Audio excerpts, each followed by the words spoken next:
안녕하세요. 미국 의사의 바이오해킹 두 번째 비디오에 오신 것을 환영합니다. 저번과 같이 이 정보는 재미와 교육용이며 저는 의사지만 여러분의 주치의는 아니니 건강상담은 담당 의사와 꼭 하시길 부탁드립니다. 1번 비디오에서 5가지 식단, 운동 이런 것들을 짚고 넘어가야 된다고 했잖아요. 근데 왜 그것을 먼저 선택하고 이거를 이야기를 해야 되는지에 대해서 설명을 먼저 해야겠더라고요.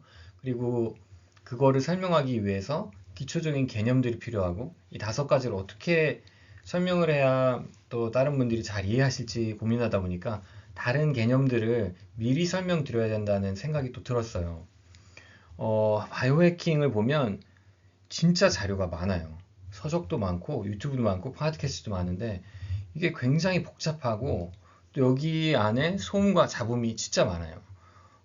예를 들면 적외선 치료, 산소 치료, 만유 주사 이런 것들 포함해서 비타민 엄청나게 많은 것들이 있죠. 약으로 치면 라파마이신, 메트포르민 이런 걸 해갖고 엄청나게 다양한 것들이 있는데 제가 봤을 때는 효과는 정말 작으면서 이게 정말 엄청난 것처럼 나오는 것들이 있거든요. 그렇게 소개를 하고 그게 맞는가 먼저 고민을 같이 해보는 시간이 됐으면 좋겠어요. 그래서 저는 이 파레토의 법칙을 통해서 바이오해킹과 의학에 관해서 먼저 설명하는 것이 좋다고 생각해요.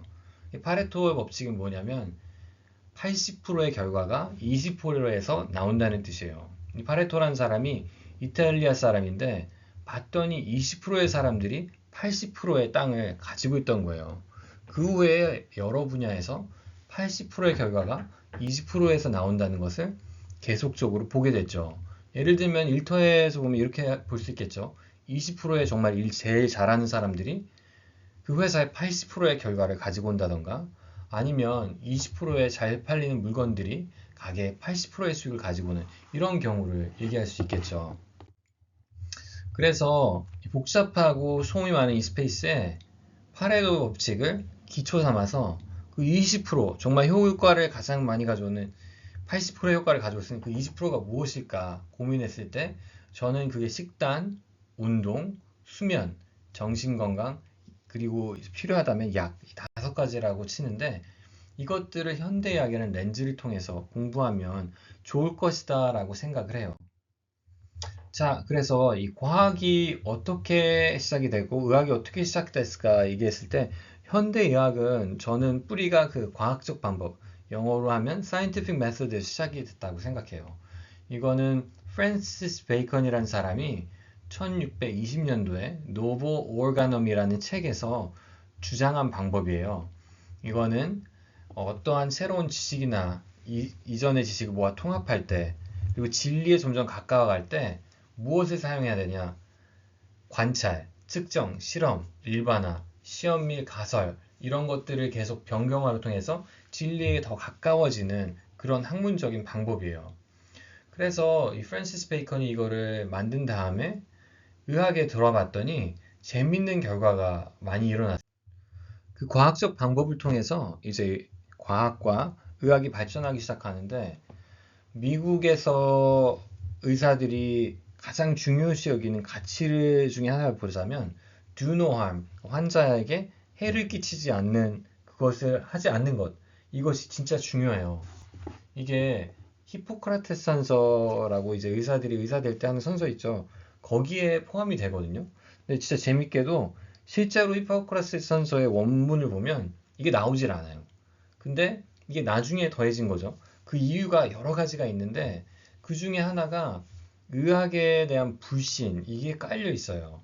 예를 들면 흑사병에 대해서 아시죠? 이 그림을 보면 흑사병이 있었을 때 의사들이 입고 다녔던 옷을 그린 거예요. 진짜 우스꽝스럽게 생긴 이 부리 있죠? 이 부리에는 허브를 넣고 다녔는데 그때 당시에는 미아즈마라 그래서 안 좋은 냄새 이것들이 병을 일으킨다고 생각했어요. 실제로 사람이 죽으면 냄새가 나죠. 음식이 썩으면 냄새가 나죠. 그래서 그것들이 콜레라라던가 다른 질병들을 일으킨다고 생각을 했어요. 그렇기 때문에 이렇게 우스꽝스러운 복장을 하고 사람을 진료하러 다닌 거죠. 그리고 그때 당시에 사람들이 치료한다고 또 했던 게 뭐냐면 이렇게 피를 뽑는 거였어요. 여기 보면 피가 나오는 거 보이시죠? 이 피를 뽑아서 사람이 치료한다고 생각했는데 지금 생각하면 정말 잘못된 생각이죠. 그리고 이게 옛날 얘기뿐만 아니라 한 100년 전만 해도 사실은 이거에 대해서 환자가 정말 우리에게 도움을 받는 의사들한테 우리란 도움을 받는가에 질문했을 때 사실 머리 긁적거리게 하는 그런 일들이 많았어요. 이분은 율리우스 바그너 아우레크라고 해서 오스트리아에서 활동하시는 의사예요. 1927년도에 노벨상까지 탔어요. 의학 부분의 공헌을 이제 이분이 뭘 했냐면 그때 당시에는 불치병이었던 매독을 치료를 하는 방법을 발견을 했어요. 무엇이었냐면 지금 생각하면 정말 끔찍한 치료예요. 말라리아의 원충 플라즈모니움 비백스를 이 사람들한테 주입을 하는 거예요. 그러면 열이 엄청 나겠죠. 고열이 나므로 인해서 몸에 있던 매독균들이 죽는 그런 것들을 개발했어요. 그래서 이게 그 이런 원충을 넣는 것 자체만도 끔찍한데 환자 중에 한 15%는 사망을 했다고 해요. 말라리아 때문에. 그래서 지금 생각하면 정말 끔찍한 이런 치료법들이 그때 당시에는 노벨상을 탈 정도로 엄청났다는 걸 보면 의학에 대한 불신이 왜 있는지 사실은 이해할 수 있겠죠. 또한 다른 거는 이제 저는 미국에 있으니까요. 미국에 보면 고소 문화가 정말 발달돼 있어요. 그리고 이게 좋은 것만 아닌 게 의사들뿐만 아니라 다른 사람도 마찬가지로 몸을 사리게 돼요. 이게 엄청나게 큰 이유는 아니라고 말하고 싶지만 제가 의사로서 느꼈을 때는 생각보다 커요. 그래서 현대 의학에는 이제 히포크레트 선서를 할 때 원래 원문에 써 있지 않던 환자를 해치지 않겠다라는 선언을 하게 되는 거예요. 진짜 재밌죠? 그렇다면 이게 왜 중요한지에 대해서 설명을 해드릴게요. 이게 왜 중요하냐면 무언가를 치료하려면 저희는 risk benefit ratio라는 거를 따져요. 그게 무슨 말이냐면 이 리스크, 그 위험성이 benefit, 도움이 되는 거에 얼만큼 비례하냐에 대해서 따진 거죠. 예를 들면 비타민 C로 치료하는 거 보면 별로 위험도가 없어요. 비타민 C 많이 먹어도 크게 몸에 해가 되는 게 없거든요. 뭐 엄청나게 많이 먹으면 결석이 생긴다고 하기도 하는데 거기에 대한 증거가 불충분하기 때문에 실제로는 많이 먹어도 크게 탈이 없죠. 그리고 비타민 C를 많이 먹었을 때 도움이 조금이라 된다면 위험도가 낮기 때문에 이거는 사실 해도 괜찮겠다 싶어요. 근데 아까 얘기했던 것처럼 매독을 발열 치료를 한다? 이 리스크가, 그러니까 그 위험도가 너무 크죠. 15%의 죽을 확률을 감안하고도 이 치료를 해야 될까? 근데 그때 당시에는 매독을 걸리면 죽으니까요. 결국 죽으니까요. 매독 치료를 위해서 15%의 죽음을 감수하고라도 해야 된다고 생각을 했던 거죠. 자, 여기에서 진짜 중요한 포인트가 나요. 뭐냐면 사람들이 건강하게 오래 사는 것. 그거의 반대말이 무엇일까요? 저는 노화라고 생각해요. 지금 의학계에서 논쟁이 되는 재미있는 것들이 많이 있는데 그 중에 하나가 노화가 과연 질병일까요? 이게 왜 중요하냐면 뿌리 깊게 내려가면 미국 의학, 그러니까 서양 의학이죠. 현대 의학의 기초에서 보면 이 환자에게 해를 끼치지 않는 게 정말 중요하다고 했잖아요. 근데 노화의 과정이 정상이라면 치료할 필요가 없죠. 왜냐하면 치료를 하려고 시도했을 때 항상 리스크가 있거든요. 제가 안전하다고 했던 비타민C도 사실 리스크가 빵은 아닐 거예요. 0은 아닐 거예요. 그렇기 때문에 정상인 걸 치료할 필요가 없고 필요했을 때 오히려 환자에게 해가 된다면 이건 추천할 수가 없는 거죠. 2022년에 세계보건기구 WHO가 에이징, 즉 노화를 질병으로 지정하기 시작해요. 이때 당시에 사람들이 말이 정말 많았어요. 지금도 마찬가지고요. 저는 이 유니버시티 캔자스라는 곳에서 교수님들의 아티클을 이제 가지고 왔는데 여기 보면 이렇게 나와요. One could argue that aging can be a disease. 어떤 사람들은 노화가 병일 수도 있다, 질병일 수 있다고 얘기할 수 있다. If it impairs function. 만약에 활동하는 거에 방해가 된다면. But you run into the issue of that's everyone. 하지만 그렇게 한다면 그게 모든 사람이야. 그렇기 때문에 이 사람들은 질병이 아니라고 주장을 하고 있는 거죠. 노화가 정상이라고 했을 때 그 정상에 대해서도 또 질문이 나와요. 자, 보세요. 이 정상이라는 개념이 의학에서는 사실은 항상 쉽게 이해할 수 있지는 않아요. 수학적인 모든 걸 보면 1은 1이고 2는 2고 답이 명확하죠. 근데 의학은 사람이기 때문에 통계학적인 개념이 많이 들어가요. 여기 보면 정상이 보면 이 가운데가 정상이라고 생각하시나요? 이 가운데가 정상이라고 생각하시면 틀린 거예요. 왜냐하면 사실 의학에서 많은 정상은 하위 2%, 또 상위 2%를 제외해서 약 5% 정도를 제외하고 가운데 있는 95% 정도 여기를 정상이라고 봐요. 그래서 이거는 이제 정규 분포 곡선이라 해서 normal curve를 얘기하는 건데 이 표준 편차라는 거를 구하고 이 안에 있는 95% 정도를 정상으로 보기 때문에 자 보세요. 맥박수를 정상이 뭐라고 얘기하나요? 80이라고 얘기하나요? 그렇지 않아요. 60에서 100. 이거는 또 달라져요. 뛸 때는 100 이상이 돼도 정상이겠죠. 그렇기 때문에 이 정상이라는 개념이 사실은 쉽게 이해할 수 있는 개념이 아니라고 생각해요. 아까 노화에 대해서 또 얘기했죠. 저희가 피를 뽑아서 적혈구 침강 속도 또는 영어로 얘기하면 erythrocyte sedimentation rate, ESR이라고 하는데 이것도 나이에 따라서 달라지게 돼요. 이것들은 정상이라는 개념에 대해서 이해도를 높여주기도 하지만 또 일반인들이 들었을 땐 정상이면 좋은 거 아니야 했을 때 사실은 더 궁금증을 가하기도 하죠. 사실은 이 바이오해킹 분야는 정상을 얘기하는 게 아니에요. 여기 밑에도 정상이고 여기 위에도 정상이라면 사실은 이 위에서 있는 게 더 좋겠죠. 제가 대학교 다닐 때 어떤 분이 저한테 그 얘기를 하시더라고요. 우리가 어렸을 때는 결정하는 게 너무 쉽다는 거예요. 좋고 안 좋고.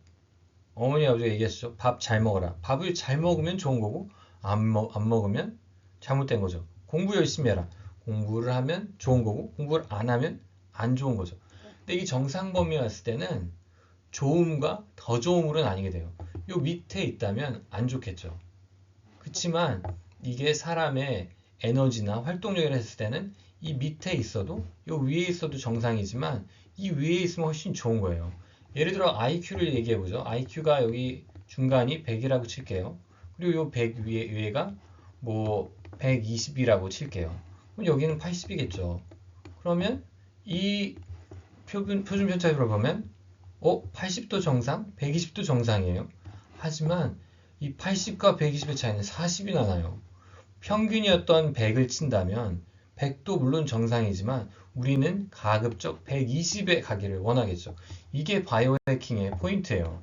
정상이라고 해서 멈추는 게 아니라 더 건강하게, 더 젊게, 더 활기차게 살 수 있는 방법, 이거에 대해서 공부하자는 거죠. 그래서 이 정상이라는 개념이 떠나서 좋고 더 좋고라는 개념에 들어오고 또 정상도 사실은 여러 가지 분포를 가지고 있다는 걸 이제 알려면 이 과학적인 방법을 통해서 그 분포에 대해서 접근하고 과학적 방법뿐만 아니라 통계학적인 접근이 필요해요.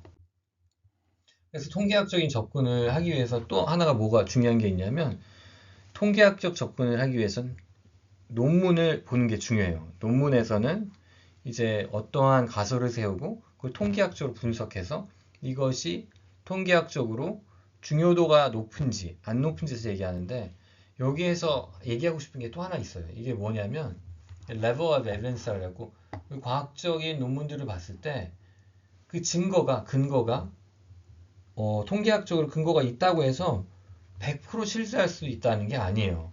무슨 말이냐면 레벨 1, 2, 3, 4, 5가 있죠. 레벨 1은 신뢰도가 레벨 5보다 현저히 높은 편이에요.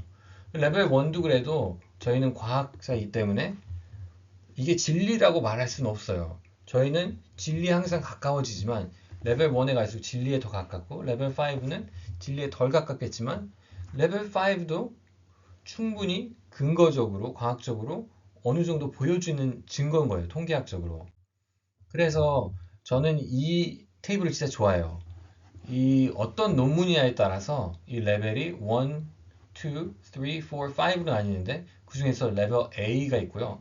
A가 C보다는 좋겠죠. 여기도 2A가 2C보다는 좋겠고, 이 3A가 3B보다는 좋겠고. 하지만 1C는 2A보다 좋죠. 이것처럼 어떠한 논문을 볼 때도 이것이 100%라고 이해하지는 않고 그 안에 걸 들여봐야 돼요. 또한 이 레벨 1 스터디라고 해도 individual RCT의 randomized control trial이라는 거죠. 이것도 이 스터디에서 가지고 있던 근본적인 질문 하나나 두 개, 정말 많은 두 개죠. 웬만하면 하나만 그 한 가지 질문을 위해서 디자인된 스터디일 텐데 이 스터디 하나, 질문은 하나예요. 답도 하나고. 그 외에 부수적으로 여기서 나오는 스터디들이 있어요. 이 데이터를 가지고 이제 다시 돌려봐서 뭐가 나올까 보는 게 있는데 그런 것들은 똑같은 스터디의 데이터에 나왔다고 해도 레벨 1이 아니에요. 이런 것들은 레벨 4, 레벨 5 이렇게 낮아지게 돼요. 자, 여기까지 너무 복잡하죠. 이해하기 힘드셨죠? 하나만 더 어려운 컨셉을 짚고 넘어갈게요. 이게 호르미시스라는 개념인데 호르미시스라고 하는 개념은 우리에게 독이 되는 거 있죠. 여기 보면은 hormesis is a two-phase dose response relationship to an environment agent where low dose amount have a beneficial effect and high dose amounts are either inhibitory to function or toxic. 무슨 말이냐면 예를 들어 약을 쓸게요. 약이라는 A라는 약이 있는데 A라는 약이 처음에는 독으로 알려져 있던 거예요. 근데 적게 썼더니 로우 도스죠. 적게 썼더니 이게 오히려 세포를 더 건강하게 만드는 거죠. 근데 왜 도구로 알려졌냐?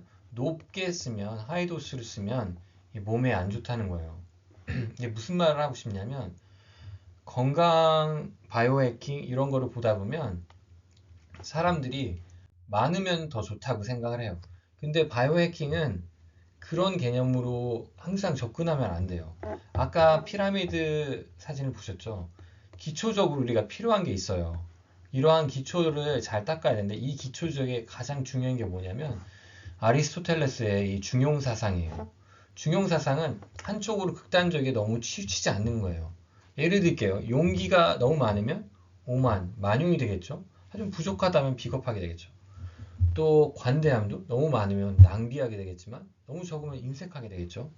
이것처럼 중용사상은 영어로 해서 밸런스를 중요시해요.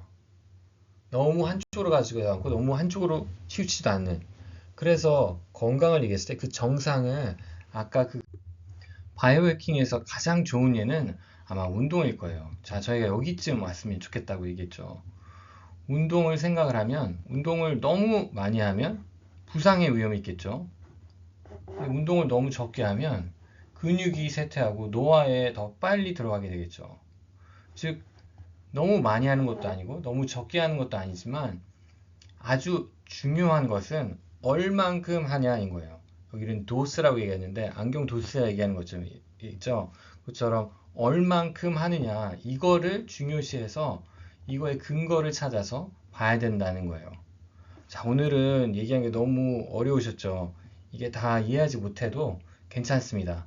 사실은 다른 부분에 대해서 먼저 짚고 이해하지 못하시면 여기 와서 다시 보셔도 되는데 이걸 먼저 하는 이유는 저도 기초적인 개념을 체계화하고 어떻게 이거를 풀어나갈지 고민하다 보니까 이런 것들을 먼저 얘기해야겠다 싶어서요. 실질적으로 봤을 때 저도 바이오해킹 스페이스에 대해서 어떻게 체계적으로 설명해야 될지 저희 머릿속에 구상은 하고 있지만 이해하기가 쉽지가 않거든요. 그래서 유튜브를 통해서 같이 생각을 정리하고 공유하면서 또 질문이 있으면 그거를 답을 하면서 같은 커뮤니티를 같이 커뮤니티를 만들어 갔으면 좋겠다는 생각을 합니다. 오늘 너무 고생 많으셨습니다. 들으시느라고. 이제 저희는 마칠 시간이 되었네요. 다음 유튜브 영상으로 또 찾아뵙도록 하겠습니다.